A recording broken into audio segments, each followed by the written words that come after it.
एक बार फिर प्रभु यीशु मसीह के जीवित, पवित्र और सामर्थ्य नाम में आप सबको जय मसीह की। धन्यवाद करते हैं प्रभु का कि उसने एक और हमें ये अवसर दिया, ये मौका दिया। उसने हमें अपने समीप आने दिया, अपने चरणों में बैठने दिया और हमें धन्य किया है। हम लोग धन्य लोग हैं, जो उन लोगों से धन्य हैं जो लोग प्रभु के चरणों में उपस्थित नहीं होते हैं। और जब हम प्रभु के चरणों में उपस्थित होते हैं तो प्रभु चाहता है कि हम अपने आप को नम्र बनाएं, अपने आप को दीन बनाएं। मूसा प्रभु के चरणों में उपस्थित होता था अपने आप को नम्र बना के, और उसके लिए लिखा गया कि वो पृथ्वी पे सबसे नम्र मनुष्य था। नम्र का मतलब ये नहीं है कि हम किसी के ऊपर दया करें या किसी के ऊपर हम जो है तरस खाएं। नम्र का मतलब ये है कि हम प्रभु के भय में अपना जीवन बिताएं। जो कोई प्रभु के भय में अपना जीवन बिताता है वो नम्र है। मूसा प्रभु के भय में अपना जीवन बिताता था और वो सबसे नम्र मनुष्य पृथ्वी पे कहलाया गया। और प्रभु सिर्फ ऐसे ही लोगों को और ऐसे ही लोगों की प्रार्थनाओं को, ऐसे ही लोगों की आराधनाओं को ग्रहण करता है जो नम्र होकर प्रभु के सामने आते हैं, और उसके चिन्ह और उसके आश्चर्य कर्म फिर उनके ऊपर प्रकट होते हैं।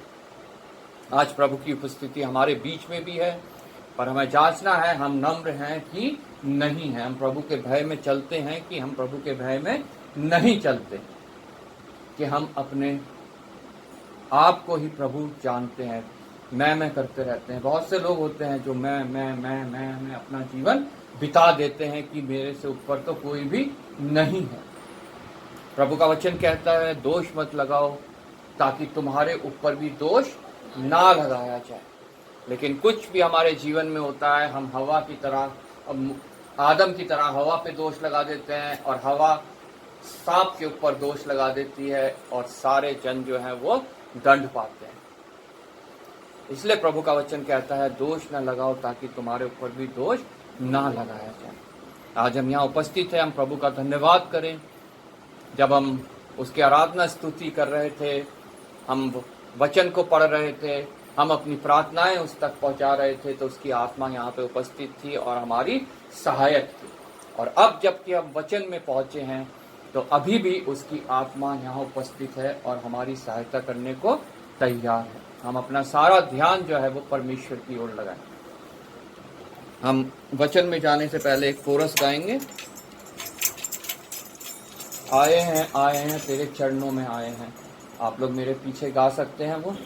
आए हैं तेरे चरणों में आए हैं, लाए हैं तुझे डरना लाए हैं। आए हैं तेरे चरणों में आए हैं, लाए हैं तुझे नजराना लाए हैं। मिलने हम आए हैं, मिलने हम आए हैं। चलो चलो चलो चलो यीशु मसीह को सजदा करो। चलो चलो चलो चलो यीशु मसीह को सजदा करो। आए हैं यीशु चरणों में आए हैं, लाए हैं दिल नजराना लाए हैं। अपने असली से मिलने हम आए हैं। चलो चलो चलो चलो यीशु मसीह को सजदा करो। चलो चलो चलो चलो यीशु मसीह को सजदा करो। आज हम यहाँ पे उपस्थित हैं बाप, बेटा और पाक रूह के से मिलने के लिए, और उनको सजदा करने के लिए, उनकी आराधना करने के लिए, उनकी स्तुति करने के लिए और उनकी वाणी सुनने के लिए। अब समय है जबकि उनकी वाणी सुनने का समय है। हमने डैनियल की पुस्तक से पहला अध्याय हमने पढ़ा, उसकी मेमोरी वर्स 8 कोई जन पढ़ दे। परंतु दानियल ने अपने मन में ठान लिया कि वे राजा का भोजन खाकर और उसके पीने का दाख मधु पीकर अपवित्र ना होए। इसलिए उसने खोजों के प्रधान से विनती की कि उसे अपवित्र ना होना पड़े। आइए हम प्रार्थना करें। धन्यवाद पिता परमेश्वर, धन्यवाद करते हैं पिता परमेश्वर हम तेरे इन सुंदर वचनों के लिए जो हमारे बीच में पड़े हुए हैं प्रभु। इसके द्वारा तो आज हमसे जो कुछ बातें करना चाहता है वो हम पे जाहिर कर प्रभु। हमारे हृदय की भूमि को तैयार करके जब वचन का बीज बोया जाए तो वो नाश ना हो बल्कि बहुत सफल लाए प्रभु, और इसका प्रतिफल हमें और हमारे इस क्षेत्र को मिलने वाला हो। पिता परमेश्वर, विशेष धन्यवाद करता हूँ, एक बार फिर तूने मुझे विश्वास होकर जाना है, सामर्थ्य है कि मैं खड़े होकर तेरे वचन को प्रभु तेरे लोगों तक पहुँचा सकूँ।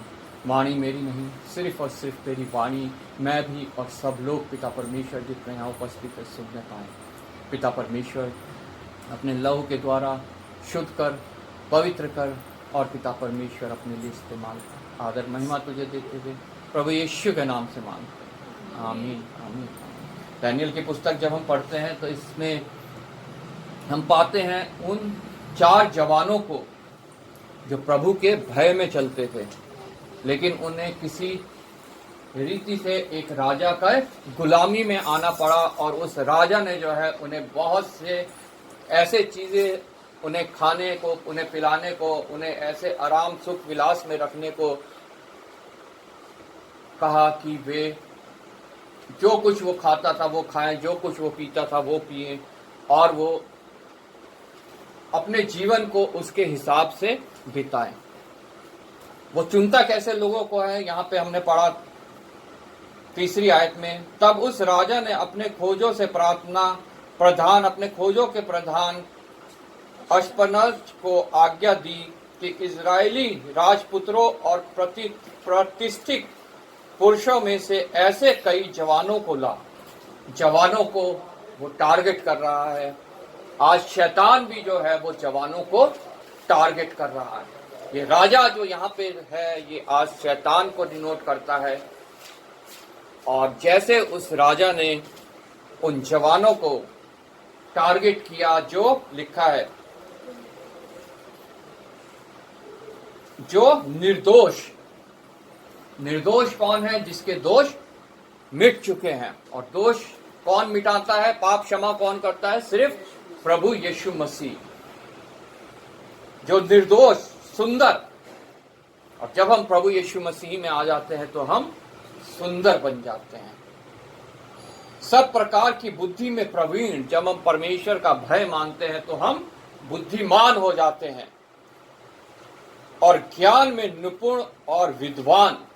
जब हम इन वचन को पढ़ते हैं, इन पे मनन करते हैं, तो हम ज्ञान में निपुण और विद्वान हो जाते हैं, और राज मंदिर में हाजिर रहने के योग्य हो। हालेलुया। मतलब ऐसा जन जो पवित्र हो, जो सुंदर हो, जो बुद्धिमान हो, जो निपुण हो, जो विद्वान हो, जो राज मंदिर में रह सके, ऐसे जवानों को जो है तू मेरे पास ले आ। आज शैतान ने भी अपने दूतों को छोड़ रखा है, अपने खोजों को छोड़ रखा है, जो ऐसे लोगों को खोजते हैं और शैतान के पास लेके आते हैं, और शैतान फिर उनको लालच देता है। क्या लालच देता है? आगे यहाँ पे लिखा है, और उन्हें कसदियों के शास्त्र और भाषा की शिक्षा दे। मतलब ये शास्त्र की शिक्षा नहीं, उन शास्त्र की जो इस संसार में और उपस्थित हैं, जो भरमाने वाले हैं, जो झूठे हैं, जिनमें झूठ के सिवा और कुछ भी नहीं है, जो पवित्र नहीं है। शैतान चाहता है हम उन शास्त्र की शिक्षा ग्रहण करें, और ऐसे शास्त्रों से विशेष हमारा देश तो भरा पड़ा है, और लोग उनकी शिक्षा भी पा रहे हैं जो व्यर्थ है, जो झूठी है, जो शैतान की ओर से है, जो भरमाने के लिए हैं, जो हमें परमेश्वर से दूर करने के लिए हैं। आगे लिखा है 5वीं आयत से, राजा ने आज्ञा दी कि उसके भोजन और पीने के दाग मधु में से जो उन्हें प्रतिदिन खाने पीने को दिया जाए।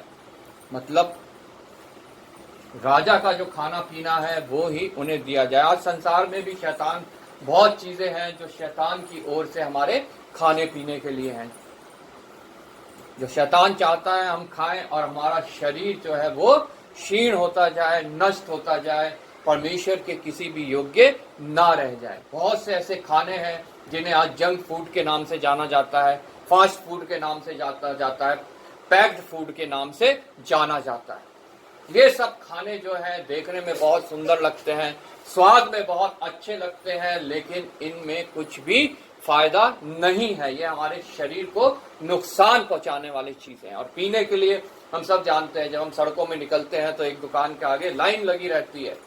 शैतान के सारे उपासक जो है वो वहां पे आपको मिल जाएंगे उस लाइन में, क्योंकि शैतान चाहता है कि वो उस चीज को पिए जो उनके शरीर को नुकसान दे।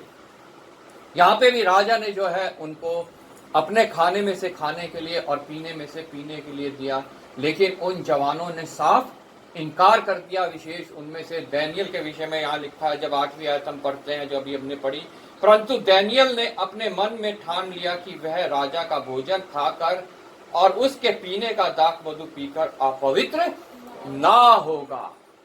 आप पवित्र ना होगा। अगर हम ऐसी चीजें खाते हैं और पीते हैं तो इसका मतलब हम अपवित्र हो जाते हैं। ऐसा खाना पीना, ऐसे नशे की चीजें खाना पीना जो शैतान की ओर से है, अगर हम उनको खाते पीते हैं तो हम अपवित्र हो जाते हैं।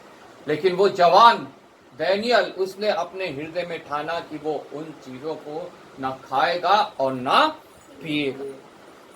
लेकिन आज बहुत से जवान जो है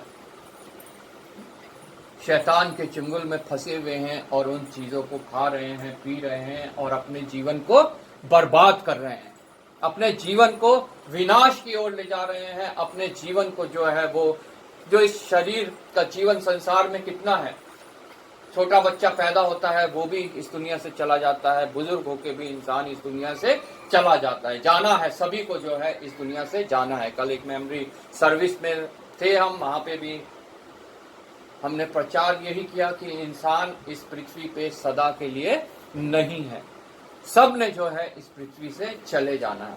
लेकिन वो जाना कहाँ है, उस तैयारी को इंसान इस पृथ्वी पे रह के कर सकता है। सिर्फ 2 जगह है, डेस्टिनेशन सिर्फ 2 है, एक स्वर्ग और एक नर्क। मार्ग भी सिर्फ 2 है, एक शैतानी मार्ग, एक परमेश्वर का मार्ग जो प्रभु यीशु मसीह है, जिसने आप कहा मार्ग, सत्य और जीवन मैं ही हूं। वो तैयारी हमें यहाँ पे रह के करनी है कि हमने कौन सा मार्ग चुनना है। चौड़ा भव्य मार्ग जहाँ इस राजा का भोजन मिलता है, जहाँ शैतान का भोजन मिलता है, शैतान की खाने पीने की चीजें मिलती है, वो मार्ग जो है भव्य लगता है, हमें चौड़ा लगता है और वो खुलता है जाके नरक पे, जो शैतान और उसकी सेना के लिए तैयार किया गया है। लेकिन जो सकरा मार्ग है, जहाँ पे हमें लगता है हमें दुख मिलेगा, तकलीफ मिलेगी, बहुत सी चीजें हमें छोड़नी पड़ेंगी, हमारे को वही खाना पड़ेगा जो परमेश्वर चाहता है, वही पीना पड़ेगा जो परमेश्वर चाहता है, वही कार्य सिर्फ हम करेंगे जो परमेश्वर चाहता है। लेकिन उसका द्वार खुलता है स्वर्ग में, जहां हमारा अनंत जीवन है, जो हमारा निज स्थान है। मेरा और आपका निज स्थान ये पृथ्वी नहीं, स्वर्ग है। इसलिए डैनियल नहीं चाहता कि वो शैतान के स्थान में पहुंचे, इसलिए वो साफ इनकार कर देता है और निवेदन करता है खोजे के सरदार से कि वो हमें उस खाने में से ना दे जो राजा का खाना है, जो शैतानी खाना है। इसलिए उसने खोजों के प्रधान से विनती की कि उसे अपवित्र ना होना पड़े। परमेश्वर ने खोजों के प्रधान के मन में डैनियल के प्रति कृपया और दया भर दी। परमेश्वर हमारे लिए जो सच्चे हृदय से चाहते हैं कि वो शैतान की बातों में ना फंसे, उनके लिए वो युक्ति भी निकालता है, उपाय भी करता है और उनके लिए सहायक भी भेजता है। हालेलुया। और वो सहायक प्रभु यीशु मसीह जब इस पृथ्वी से जाने वाले थे, तब उन्होंने वादा किया कि मैं जाता हूं और तुम्हारे लिए सहायक भेजता हूं। वो सहायक आज मेरे और आपके लिए उपस्थित है, पवित्र आत्मा के रूप में, जो हमें गाइड करती है कि ये अच्छा है, ये बुरा है, ये तुम्हें करना है, ये तुम्हें नहीं करना है, तुम्हें परमेश्वर की उपासना कैसे करनी है, तुम्हें प्रभु के चरणों में किस रीति से आना है, तुम्हें जो है अपना जीवन इस पृथ्वी में किस रीति से बिताना है, कौन से मार्ग में चलते हुए बिताना है, ताकि उस मुकुट तक पहुंचो जो तुम्हारे लिए तैयार किया गया है। हालेलुया। परमेश्वर ने खोजों के प्रधान के मन में दानियल के प्रति कृपा और दया भर दी। खोजों के प्रधान ने दानियल से कहा, खोजों का प्रधान जो है वो क्योंकि शैतान का सेवक बना हुआ है, उस समय वो डरा हुआ है और उसे पता है अगर मैंने इनको छोड़ दिया तो शैतान जो है वो मेरा सर अलग कर देगा। लेकिन परमेश्वर ने उसके हृदय में उसके लिए दया उत्पन्न करी और 10 दिन तक दानियल ने कहा 10 दिन तक हमें वो खिला जो पवित्र है। और हमारे जीवन में और जो लोग अपवित्र चीज ग्रहण करते हैं उनके जीवन में फर्क दे। प्रभु का वचन जो है अगर हम इसे 10 दिन तक खाते हैं, पीते हैं, ग्रहण करते हैं तो निश्चय हमारे जीवन में बदलाव होता है। हम उनसे अलग दिखने लगते हैं जो इसको ग्रहण नहीं करते हैं, जो शैतानी खाने को ग्रहण करते हैं। हालेलुया। हमारा चाल चलन बदल जाता है, हमारा उठना बैठना बदल जाता है, हमारा बोलने का तरीका बदल जाता है, हमारा कार्य करने का तरीका बदल जाता है। तब हम कार्य करते हैं परमेश्वर के लिए, किसी मनुष्य के लिए कार्य नहीं करते हैं। चाहे हम कुछ भी कार्य कर रहे हैं, किसी के पृथ्वी में हम किसी के अंडर में भी कार्य कर रहे हैं, हम ये समझ के करते हैं कि हम परमेश्वर के लिए कर रहे हैं, तो हमारा बॉस भी जो है वो हमसे प्रसन्न रहता है, खुश रहता है। क्योंकि जो कुछ वचन में लिखा है, जो कुछ तुम करो ये जान के करो कि तुम परमेश्वर के लिए कर रहे हो, अपने लिए नहीं कर रहे, किसी दूसरे मनुष्य के लिए नहीं कर रहे, परमेश्वर के लिए कर रहे हो। और जो कुछ तुम करो वो बिना बुड़बुड़ाए, बिना कुड़कुड़ाए करो। हालेलुया। बुड़बुड़ाना, कुड़कुड़ाना एक बहुत बुरी आदत है। इजराइलियों ने भी ऐसा किया और वो उस जंगल में नाश होते गए जहां से गुजर के उन्हें उस स्थान तक जाना था जो परमेश्वर ने वादा किया था उनको देने के लिए। आज मुझे और आपको देने के लिए भी परमेश्वर ने वादा किया है, वो है स्वर्गीय देश, जिसको सिय्योन देश भी हम कहते हैं। लेकिन क्या हम बुड़बुड़ा रहे हैं, क्या हम कुड़कुड़ा रहे हैं इजराइलियों की तरह? अगर ऐसा है तो हम भी यहीं नाश हो जाएंगे और हम वहां पे नहीं पहुंच पाएंगे। इजराइली बहुत बार बुड़बुड़ाए, कुड़कुड़ाए, खाने के लिए बुड़बुड़ाए, कुड़कुड़ाए, मीट के लिए, मांस के लिए कुड़कुड़ाए, बुड़बुड़ाए, पानी के लिए कुड़कुड़ाए, बुड़बुड़ाए, और सब के सब जो है वहां पे नाश होते गए। मूसा बार बार उनके लिए माफी मांगता रहा, परमेश्वर बार बार उनके लिए इंतजाम करता रहा, मन्ना बरसाया, बटेरे दी उन्हें खाने के लिए, चट्टान में से पानी निकाला, उनके दुश्मनों के ऊपर उनको विजय दिलाता रहा, लेकिन तब भी वो बुड़बुड़ाते रहे, कुड़कुड़ाते रहे। आज मुझे अपने को जांचना है, आपको अपने आप को जांचना है, क्या आपका जीवन उन इजराइलियों की तरह तो नहीं है? क्योंकि आज के इजराइल में और आप लोग हैं, हमारा जीवन भी इस सफर में उन इजराइलियों की तरह तो नहीं है जो कुड़कुड़ाते हैं, बुड़बुड़ाते हैं और इस पृथ्वी पे ही नाश हो जाते हैं और नरक में पहुंच जाते हैं, अनंत मृत्यु को प्राप्त करते हैं। लेकिन ये 4 जवान, जब इन्होंने उस भोजन का खाने से पीने से इनकार किया जो उस राजा की ओर से था, और आज वो भोजन शैतान की ओर से हमें मिलता है, अगर हम उसका इनकार करते हैं और हम उस भोजन को प्राप्त करते हैं जिसे हमें प्राप्त करना है, उन्होंने वो साग पात और पानी को ही सिर्फ ग्रहण किया। और 10 दिन के बाद जब उनको देखा गया तो यहाँ लिखा है 15वीं आयत में, 10 दिन के बाद उनके मुंह राजा के भोजन के खाने वाले सब जवानों से अधिक अच्छे और चिकने दिखाई पड़े। यहाँ शारीरिक तौर पे लिखा गया जाता है वचन के अंदर, ये आत्मिक बातें होती हैं हमारे जीवन के लिए। हालेलुया। जब हम उस भोजन को खाते पीते हैं जो ये पवित्र वचन है, तो हमारा आत्मा जो है वो और सुंदर और चिकनी हो जाती है और दूसरों को वो नजर भी आती है।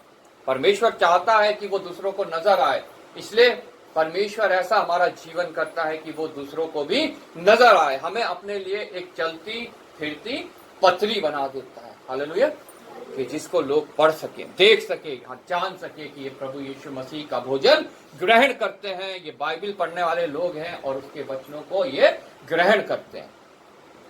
10 दिन के बाद उनके मुंह राजा के भोजन के खाने वाले सब जवानों से अधिक अच्छे और चिकने दिखाई पड़े। तब वह मुखिया उनके भोजन और उनके पीने के लिए ठहराया हुआ दाख मधु दोनों छुड़ाकर उनको साग पात देने लगा। ये जो शैतान की ओर से हमारे को भोजन मिलता है, ये परमेश्वर की सामर्थ पाके, उससे सहायता पाके हम छोड़ भी सकते हैं। परमेश्वर तैयार है कि ये सब हमसे छुड़ाया जाए, और निश्चय ये छुड़ाया जाता है, क्योंकि परमेश्वर का वचन ये कहता है, और परमेश्वर का वचन हमें सामर्थ देता है, हमारी सहायता करता है। पवित्र आत्मा हमारी सहायता करती है और हम उससे छुटकारा पाके जो है परमेश्वर के भोजन को ग्रहण करने लगते हैं। हम नए नियम में जाएंगे। याकूब की पुस्तक जो मेमोरी वर्स थी, हम उसको एक बार पढ़ेंगे।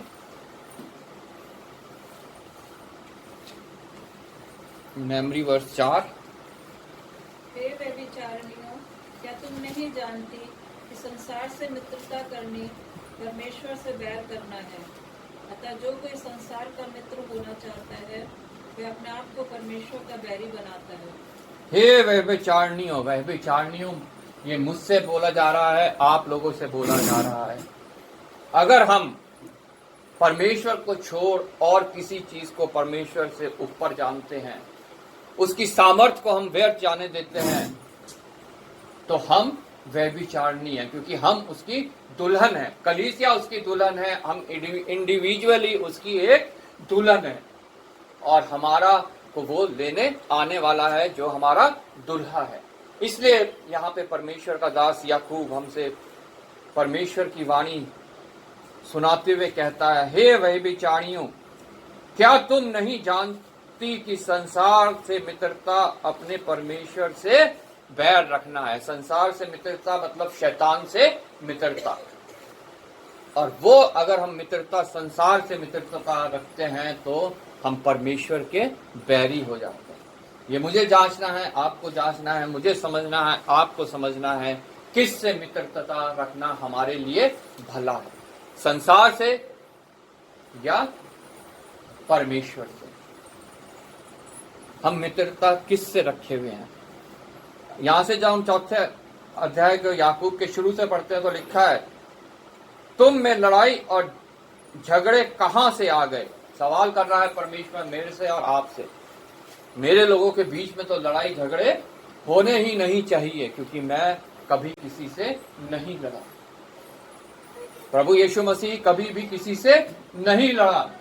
उसके मुंह पे थूका गया, उसकी बेइज्जती की गई, थप्पड़ मारा गया, बेत से मारा गया, कोड़े लगाए गए, सलीब उठवाई गई, सलीब पे चढ़ाया गया, तब भी वो कभी भी उसने किसी से को भला बुरा नहीं कहा। उसने कभी भी किसी को बुरा नहीं कहा, बल्कि सलीब से उसने सबके लिए माफी मांगी कि हे परमेश्वर, हे पिता, इनको क्षमा करना, क्योंकि ये नहीं जानते ये क्या कर रहे हैं। पर तुम्हारे बीच में ये लड़ाई झगड़े कहां से आ गए? तुम्हारे बीच में ये मैं कहां से आ गया? मैं बड़ा हूं, मैं बड़ा हूं, मैं अच्छा हूं, मैं अच्छा हूं। आज कलीसियाओं में ये बातें पाई जाती हैं, क्योंकि वो परमेश्वर के वचन को तुच्छ समझते हैं। वो कलीसियाएं वो अपने घमंड में चल रही हैं, वो अपनी ही शिक्षाएं जो है मनुष्य को दे रही हैं, शैतानी शिक्षा जो है वो मनुष्य को वो खिला पिला रही हैं जो शैतान की ओर से है, प्रभु की ओर से नहीं है। क्या उन सुख विलासों से ही नहीं जो तुम्हारे अंगों में लड़ते भिड़ते हैं? हमारा जो ये शरीर है हमेशा सुख विलास चाहेगा, कभी भी ये नहीं चाहेगा कि हमारे शरीर को कोई दुख मिले, कोई दर्द मिले, हमेशा सुख विलास। और जब शरीर सुख विलास चाहता है तो मनुष्य जो है वो फिर शैतान की चीजें खाने पीने लगता है, शैतान की जगहों में जाने लगता है, शैतान के बताए हुए कार्यों को करने लगता है। क्योंकि परमेश्वर के मार्ग में सुख विलास आपको बिल्कुल भी नहीं मिलेगा। ये वचन हमें साफ साफ बताता है। ये हमें जान लेना है कि परमेश्वर के मार्ग में सुख विलास हमें कभी भी नहीं मिलेगा। हमें अंधकार भरी घाटी से होकर गुजरना पड़ेगा, लेकिन इस विश्वास के साथ कि परमेश्वर हमारे साथ है, वो ना कभी हमें छोड़ता है, ना कभी हमें त्यागता है, और इस विश्वास के साथ कि हमें उससे कुछ भी हानि नहीं होगी। सुख विलास के मार्ग में हमें हानि होगी, हमें नरक में पहुंचना पड़ेगा, अनंत मृत्यु हमें मिलेगी, लेकिन उस अंधकार भरे मार्ग में जब परमेश्वर हमारे साथ है, उससे होके हम चलेंगे तो हमें कुछ भी हानि नहीं होगी, बल्कि हम अनंत जीवन तक पहुंचेंगे। आमीन। क्या उन सुख विलासों से नहीं जो तुम्हारे अंगों में लड़ते भिड़ते हैं? तुम लालसा रखते हो और तुम्हें मिलता नहीं, इसलिए तुम हत्या करते हो, तुम डाह करते हो और कुछ प्राप्त नहीं कर पाते, तो तुम झगड़ते और लड़ते हो। सुख विलास चाहते हो, नहीं प्राप्त कर पाते तो डाह करते हो, एक दूसरे को धोखा देते हो, एक दूसरे से लूटते खसोटते हो, ब्राइब लेते हो, गलत तरीके से पैसा कमाते हो,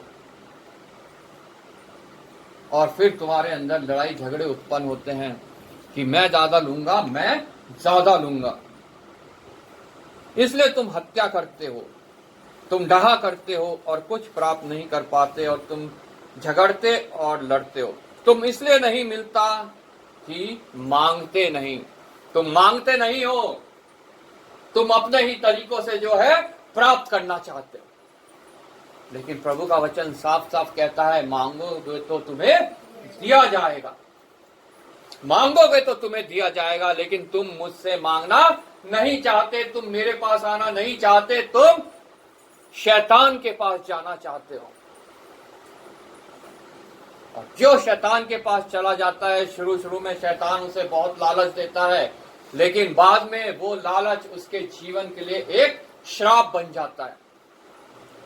वो श्राप बन जाती है, वो नशा श्राप बन जाता है, वो रिश्ते श्राप बन जाते हैं जो परमेश्वर की ओर से नहीं है।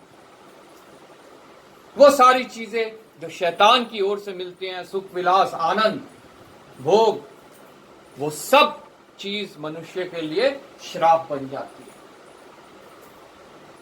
और इस संसार में ही वो उस श्राप का भागी हो जाता है, और उसके ऊपर नाना प्रकार की आफतें आने लगती हैं। ये नहीं है कि वो पूरे जिंदगी भर ही सुख विलास से रहेगा। जब वो शैतान के पास जाता है, शुरू में उसे सब कुछ बहुत अच्छा लगता है, लेकिन एक दिन वो श्राप बन जाता है और उसके जीवन को नाश करने लगता है, उसके शरीर को नाश करने लगता है, उसके रिश्तों को नाश करने लगता है, उसके जीवन को नाश करने लगता है। वो सत्यानाश का पिता है। अगर उस सत्यानाश के पिता से हम दोस्ती करते हैं तो हम परमेश्वर से बैर करते हैं। हे व्यभिचारिणियों, अगर तुम संसार से मित्रता करते हो तो परमेश्वर से बैर रखते हो।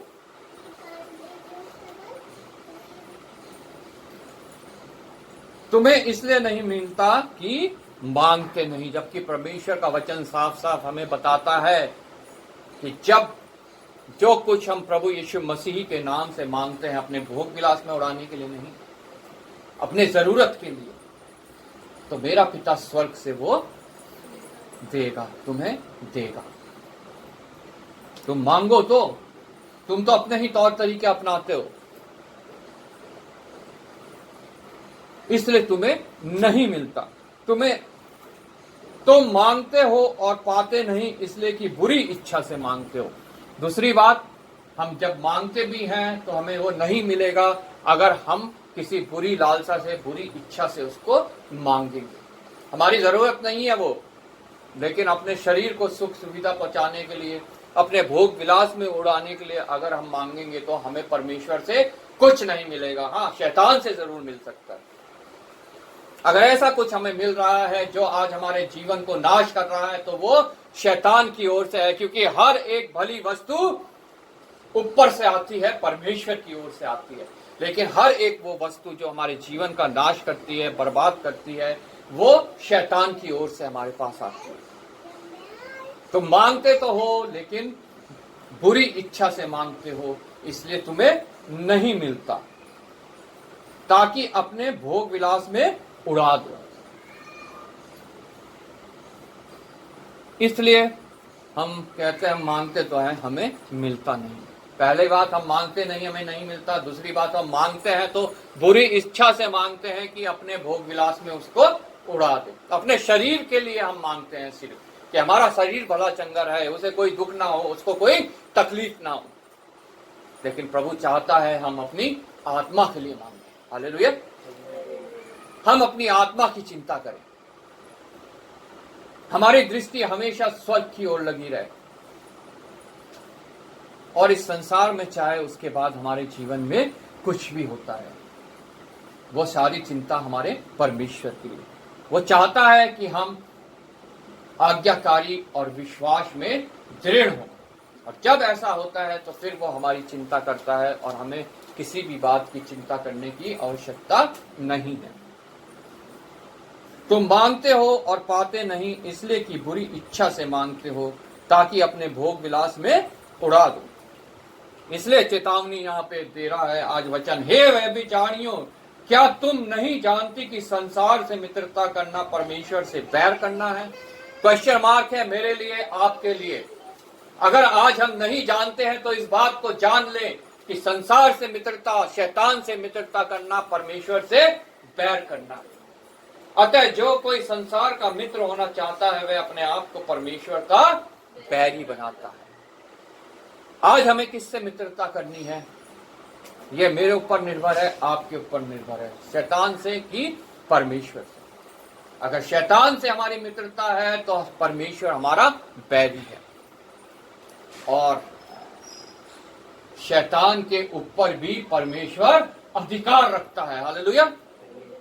तो आज हम जान ले, सबसे ऊपर जो प्रधान है, जिसका अधिकार शैतान के ऊपर भी है, उससे मित्रता करना हमारे लिए उत्तम है कि शैतान से मित्रता करना हमारे लिए उत्तम है, जो हमारे जीवन को नाश करने के लिए हमेशा तैयार रहता है। क्या तुम यह समझते हो कि पवित्र शास्त्र व्यर्थ कहता है? कई लोग समझते हैं कि ये तो झूठा है, पवित्र शास्त्र व्यर्थ ही बातें करता है। लेकिन आज हमारे लिए एक चेतावनी है, हमारे लिए एक सवाल है, क्या हम इसको ऐसा ही तो नहीं समझते जैसा कई लोग समझते हैं कि पवित्र शास्त्र व्यर्थ की बातें करता है? जिस आत्मा को उसने हमारे लिए बसाया है, क्या वह ऐसी लालसा करता है जिसका प्रतिफल डाहा हो? उसने हमारे लिए जो आत्मा भेजी है वो कभी भी हमें डाहा की ओर नहीं ले जाएगी, लालच की ओर नहीं ले जाएगी, उन चीजों की ओर नहीं ले जाएगी जो शारीरिक हैं, जो संसारिक हैं, जो शैतानी हैं। वो हमेशा उस मार्ग में हमें गाइड करेगी जो परमेश्वर ने मेरे लिए, आपके लिए ठहराया है। वह तो और भी अनुग्रह देता है, इस कारण वह यह लिखा है, परमेश्वर अभिमानियों का विरोध करता पर दीनों पर अनुग्रह करता है। इसलिए परमेश्वर के अधीन हो जाओ और शैतान का सामना करो। हालेलुया। अगर हम परमेश्वर के अधीन होकर शैतान का सामना करते हैं, तब ही शैतान हमारे से दूर हो सकता है। अगर हम परमेश्वर के अधीन नहीं हैं और हम सोचते हैं हम शैतान का सामना कर लेंगे, तो हम गलत हैं। कभी भी हम उसका सामना नहीं कर सकते, हम उसके चंगुल में फंस जाएंगे। इसलिए परमेश्वर के अधीन होना बहुत आवश्यक है शैतान का सामना करने के लिए। इसलिए परमेश्वर के अधीन हो जाओ और शैतान का सामना करो, तो वह तुम्हारे सामने से भाग जाएगा। जब वो देखेगा हम परमेश्वर के अधीन हैं, तो वो हमारे सामने टिक नहीं सकता, क्योंकि उसका अधिकारी भी परमेश्वर है। हालेलुया। परमेश्वर के निकट आओ तो वह भी तुम्हारे निकट आएगा। हे पापियों, अपने हाथ शुद्ध करो, और हे दो चित्ते लोगों, अपने हृदय को पवित्र करो। दुखी हो और शोक करो और रो, तुम्हारी हंसी शोक में और तुम्हारा आनंद उदासी में बदल जाए। प्रभु के सामने दीन बनो, तो वह तुम्हें शिरोमणि करेगा। अगर हम प्रभु के सामने अपने आप को दीन करते हैं, तो वो हमें शिरोमणि करता है। शिरोमणि मतलब हमें ऊंचा उठाता है, हमारे को शैतान के ऊपर भी विजय दिलाता है। हालेलुया। प्रभु आपको इस वचन के द्वारा आशीष दे। जो हमें दर्शाता है कि हमें दोस्ती किससे करनी है, हमें किन चीज़ों को ग्रहण करना है, जो शैतान देता है या जो परमेश्वर हमें देता है।